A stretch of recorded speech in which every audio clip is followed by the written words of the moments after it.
Hello बच्चों, स्वागत है आपका मेरे और आपके चैनल स्टडी क्लास पर। आज मैं आपको कक्षा 6 भूगोल हमारी पृथ्वी का पहला पाठ सौरमंडल पढ़ाऊंगा। बच्चों, यह इस पाठ की तीसरी वीडियो है। पहली और दूसरी वीडियो का लिंक आपको कमेंट बॉक्स में मिल जाएगा। आप जाके पहले उसको देख लें, क्योंकि उसी के आगे मैं आज आपको पढ़ाऊंगा। चलिए शुरू करते हैं। हम लोग पिछली वीडियो में सौरमंडल के ग्रहों के बारे में पढ़ चुके थे। चलिए अगला टॉपिक पृथ्वी आता है। पृथ्वी के बारे में पढ़ते हैं। बच्चों, सूर्य के दूरी के अनुसार पृथ्वी तीसरा ग्रह है और इसी पृथ्वी पर हम लोग रहते भी हैं। और यह संपूर्ण मतलब ये सारा प्रकाश एवं ऊष्मा कौन सा तारा से प्राप्त करती है? सूर्य से। और सूर्य के चारों ओर ही यह परिक्रमा करती है। और यह ध्रुवों के पास थोड़ी चपटी है, यानी ध्रुवों यानी पृथ्वी का ऊपरी सिरा और पृथ्वी का निचला सिरा, ये दोनों चपटी है। इसी को हम लोग ध्रुव भी कहते हैं, उत्तरी ध्रुव और दक्षिणी ध्रुव। ये चपटी है, इसीलिए हम लोग इसके आकार को क्या कहते हैं? भू-आब। तो बच्चों, आप लोग इसको याद रखिएगा कि पृथ्वी का आकार कैसा है, तो भू-आब जैसा है। चलिए आगे है। बच्चों, आप लोग सोचते होंगे कि सौरमंडल में 8 ग्रह हैं, तो ये 8 में से पृथ्वी ही एक ऐसा ग्रह क्यों है जिसपे जीवन पाई जाती है? तो इसके कई कारण हैं। पहला कारण, पृथ्वी ना तो ज़्यादा गर्म है ना ही ज़्यादा ठंडा, और यहाँ जीवन के लिए ऑक्सीजन गैस, नाइट्रोजन, ये सब गैस पाए जाते हैं जो हमारे जीवन के लिए आवश्यक है। और इसके साथ साथ पानी भी यहाँ पर उपस्थित है जो हमारे जीवन के लिए आवश्यक है। और इन्हीं कारणों से पृथ्वी को सौरमंडल का अद्भुत ग्रह भी माना जाता है। और बच्चों, जब हम लोग अंतरिक्ष से पृथ्वी को देखते हैं तो यह पृथ्वी नीले रंग का दिखाई पड़ता है। क्यों दिखाई पड़ता है? क्योंकि पृथ्वी का 2/3 भाग पानी से घिरा हुआ है, और इसीलिए इसे हम लोग नीला ग्रह भी कहते हैं। चलिए बच्चों, हम लोगों ने पृथ्वी को जान लिया। चलिए, पृथ्वी का उपग्रह कौन है? चंद्रमा। चलिए चंद्रमा के बारे में पढ़ते हैं। बच्चों, हमारी पृथ्वी का केवल एक ही उपग्रह है, वो उसका नाम क्या है? चंद्रमा। और चंद्रमा हमें बहुत बड़ा इसीलिए दिखता है क्योंकि ये अन्य तारों और खगोलीय पिंड की अपेक्षा हमसे नजदीक है। और ये पृथ्वी से लगभग 3,84,400 किलोमीटर दूर है।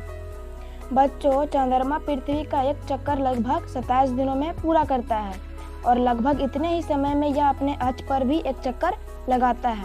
तो बच्चों, आप लोग यहाँ ध्यान दीजिएगा, कोई भी ग्रह एवं उपग्रह किसी का परिक्रमा भी करता है और वो खुद भी घूमता है।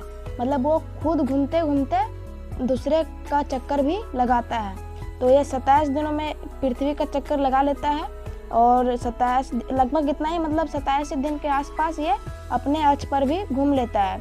बच्चों, आप लोग को यहाँ पर एक प्रश्न होगा कि हमें चंद्रमा का अलग अलग समय में अलग अलग आकार क्यों दिखता है? कभी वो आधा दिखता है, कभी वो पूरा दिखता है। और इसका यही रीजन है कि चंद्रमा के पास भी अपना प्रकाश एवं ऊष्मा नहीं है, और ये सूर्य की सहायता से चमकता है, और यह पृथ्वी का भी चक्कर लगाता है। तो इससे होता है कि चक्कर लगाने के दौरान जब यह हमें आकाश में विभिन्न जगहों पर दिखता है, तो इसी कारण से सूर्य का किरण चंद्रमा पर अलग अलग सतह पर पड़ता है, तो जिससे हम लोगों को लगता है कि चंद्रमा अपना आकार बदल रहा है, लेकिन वास्तव में चंद्रमा गोल है। यह सिर्फ और सिर्फ चंद्रमा के घूर्णन और सूर्य के प्रकाश के कारण होता है। बच्चों, यहाँ पर आप लोग सोचते होंगे कि चंद्रमा हमारे निवास के लिए अनुकूल क्यों नहीं है? क्योंकि बच्चों, चंद्रमा पर ना ही पानी है और ना ही वायु है, और इसका सतह भी पर्वतों, मैदान और गड्ढे से भरा है। तो हम लोग इस पर कैसे रह पाएंगे? तो इसीलिए चंद्रमा हमारे निवास के लिए अनुकूल नहीं है। बच्चों, यहाँ पर एक नया टॉपिक आ रहा है, ग्रहण। ग्रहण क्या होता है? बच्चों, ग्रहण 2 प्रकार का लगता है, एक चंद्र ग्रहण और एक सूर्य ग्रहण। चंद्र ग्रहण चंद्रमा पर लगता है और सूर्य ग्रहण सूर्य पर लगता है। तो चलिए एक एक करके हम लोग पढ़ते हैं। तो बच्चों, पहला आता है चंद्र ग्रहण।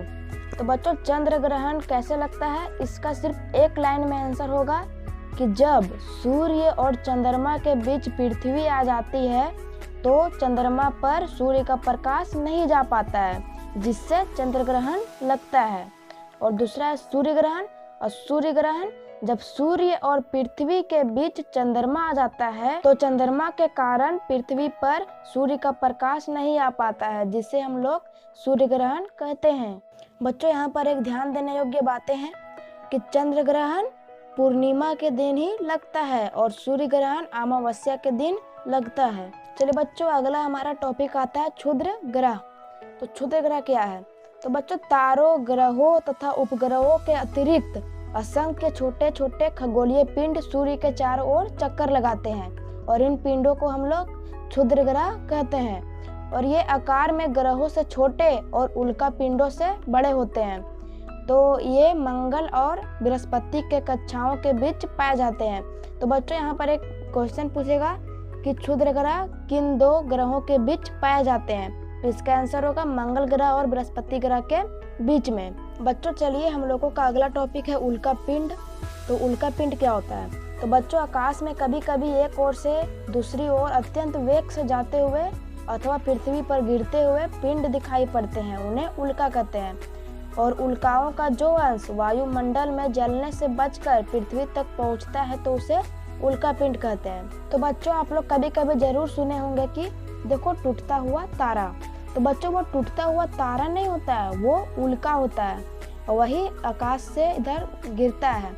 और वो आकाश में इतना ज़्यादा हवा रहता है, मतलब वायुमंडल में हमारे इतना ज़्यादा हवा रहता है कि जब कुछ गिरता है आकाश से तो वो वायुमंडल के वेग से जल के नष्ट हो जाता है, तो उसे हम लोग उल्का कहते हैं। वह टूटता हुआ तारा नहीं रहता है, टूटता हुआ तारा गिरेगा तो पृथ्वी नष्ट हो जाएगा। तो बच्चों जब वो उल्का गिर रहा है और वो वायुमंडल के वेग से बच के जब पृथ्वी पर गिरता है तब उसको उल्का पिंड कहेंगे। तो बच्चों जो आकाश में नष्ट हो गया उल्का और जो पृथ्वी तक पहुंचा उसको उल्का पिंड। चलिए बच्चों हम लोगों का अगला टॉपिक है आकाशगंगा। तो बच्चों आप लोग कभी कभी रात को देखते होंगे कि आकाश में एक ओर से दूसरी ओर सफेद रंग की पट्टी जैसी धार कुछ जाती है, तो उसमें बहुत सारे तारे रहते हैं और इसी पट्टी को हम लोग आकाशगंगा कहते हैं। तो बच्चों आप लोग यहाँ पर यही ध्यान दीजिए कि आकाशगंगा करोड़ों तारों, बादलों, ग्रहों की एक प्रणाली है और इसी आकाशगंगा में कहीं ना कहीं हमारा छोटा सा सौरमंडल भी होगा और ये सौरमंडल पूरी आकाशगंगा का चक्कर लगाता है। और बच्चों इसी तरह बहुत सारे आकाशगंगाएं हैं और इसी तरह बहुत सारे आकाशगंगाएं मिलकर एक ब्रह्मांड का निर्माण करती है। और ये आकाशगंगा कितना बड़ा है इसका अनुमान लगाना लगभग नामुमकिन है क्योंकि ये बहुत बड़ा है। और सोचिए कि आकाशगंगा इतना बड़ा होगा तो ब्रह्मांड कितना बड़ा होगा। चलिए बच्चों हम लोगों का अगला टॉपिक है उपग्रह, जिसको हम लोग अंग्रेजी में सैटेलाइट भी कहते हैं। और उपग्रह अच्छी तरह से परिचित होंगे क्योंकि मैं इसको सेकेंड वीडियो में ही पढ़ा चुका था। और उपग्रह किसको कहते हैं? जो ग्रहों की चक्कर लगाता है उसे उपग्रह कहते हैं। और सौरमंडल में सबसे अधिक उपग्रह किस ग्रह के पास है? वो है बृहस्पति ग्रह के पास। और सौरमंडल का सबसे बड़ा उपग्रह कौन है? गैनीमीड, जो बृहस्पति ग्रह का ही उपग्रह है। तो बच्चों हमारा अगला टॉपिक आता है मानव निर्मित उपग्रह। तो बच्चों कुछ उपग्रह मानव भी अपना पृथ्वी से भेजता है आकाश में और इसका काम भी बहुत सारा रहता है, लेकिन पहले मानव निर्मित उपग्रह के बारे में जान लीजिए। यह वैज्ञानिकों द्वारा बनाया गया एक कृत्रिम पिंड है जिसका उपयोग ब्रह्मांड के बारे में जानकारी प्राप्त करने के साथ साथ पृथ्वी पर संचार माध्यम के लिए भी किया जाता है। और इन उपग्रहों का प्रक्षेपण यान के द्वारा अंतरिक्ष में भेजा जाता है और पृथ्वी के कक्षा में स्थापित कर दिया जाता है।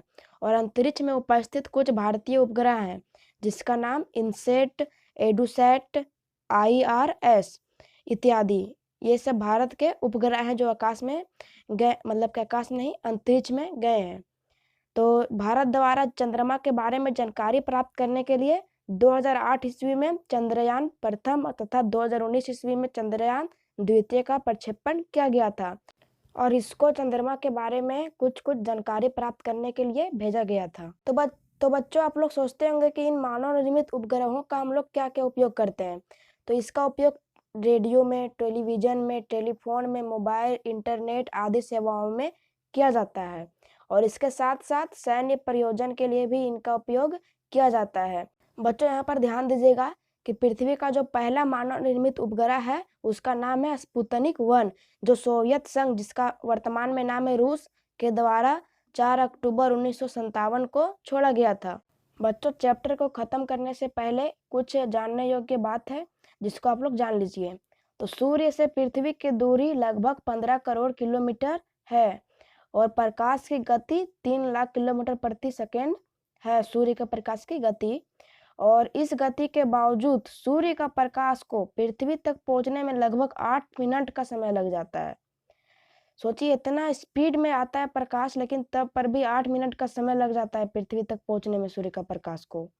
और जबकि चंद्रमा से पृथ्वी पर परावर्तित प्रकाश को आने में 1.3 सेकंड का समय लगता है। तो चलिए हम लोगों का चैप्टर यहाँ पर हो चुका है कंप्लीट। अब इसका आगे क्वेश्चन आंसर आता है, जिसको मैं नेक्स्ट वीडियो में कराऊंगा, और क्वेश्चन आंसर का वीडियो भी आपको कमेंट बॉक्स में मिल जाएगा। तो चलिए बच्चों, अगला वीडियो का आप लोग इंतजार करें। तब तक के लिए बाय बाय, थैंक यू।